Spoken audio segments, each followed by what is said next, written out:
গৌড়বঙ্গ বিশ্ববিদ্যালয়ের বার্ষিক কালচারাল অনুষ্ঠানে স্বল্প বসনে চটুল নাচ আর তা উপভোগ করে ছাত্রদের নাচ আর সেই ভিডিওই ভাইরাল সোশ্যাল মিডিয়ায়। ঘটনাটি মালদার গৌড়বঙ্গ বিশ্ববিদ্যালয়ের বার্ষিক কালচার অনুষ্ঠানের আর যা নিয়ে শুরু হয়েছে রাজনৈতিক চর্চা।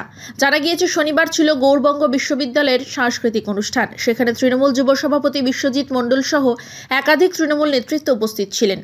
এরপরে শুরু হয় সাংস্কৃতিক অনুষ্ঠান আর সেখানে দেখা যায় স্বল্প বসনে মহিলারা স্টেজে নাচ করছে, যা দেখতে ভিড় জমায় বহু মানুষ। আর বিশ্ববিদ্যালয়ে এই ধরনের চটুল নাচ যা সাংস্কৃতিক দৃষ্টি কটু বলেই মনে করছে রাজনৈতিক ব্যক্তিত্ব। জেলা বিজেপির দক্ষিণ মালদার সাধারণ সম্পাদক অম্লান ভাদুরী বলেন, ইউনিভার্সিটির অনুষ্ঠানে এই ধরনের নোংরা নাচ গান যেমন ভিন্ন রুচি, এর থেকে রাজ্যের শিক্ষা ব্যবস্থা কী হাল সেটা সামনে আসছে।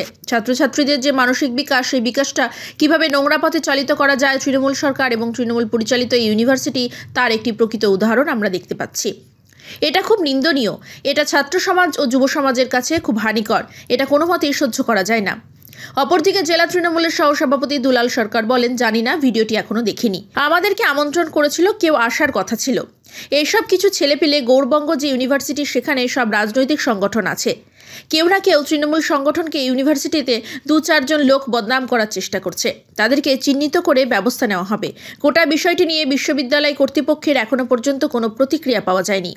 ইউনিভার্সিটির প্রোগ্রামে এরকম নোংরা গান নাচ, এটা যেমন নিম্নরুচি এবং এর থেকে রাজ্যের শিক্ষা ব্যবস্থা কি হাল এটাই সামনে আসছে।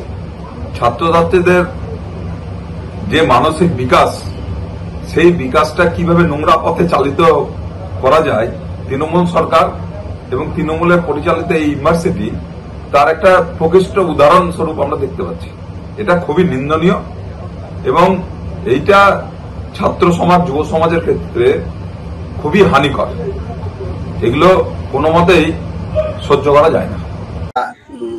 জানি না, আমি ভিডিওটা দেখিনি, আমাদেরও আমন্ত্রণ করেছিল কালকে, কোনো কিসাম একজন আসার কথা ছিল মহিলা। এরকম কিছু ছেলে পেলে তো গৌড়বঙ্গে যে ইউনিভার্সিটি, সেখানে সব রাজনৈতিক দলেরই একটা না একটা সংগঠন আছে। কেউ না কেউ তৃণমূলের সংগঠনকে বা গৌড়বঙ্গ ইউনিভার্সিটির ঐতিহ্যকে বদনাম করার জন্য 2-4 জন লোক মধ্যে পড়ছে, তাদেরকে চিহ্নিত করে ব্যবস্থা নেওয়া।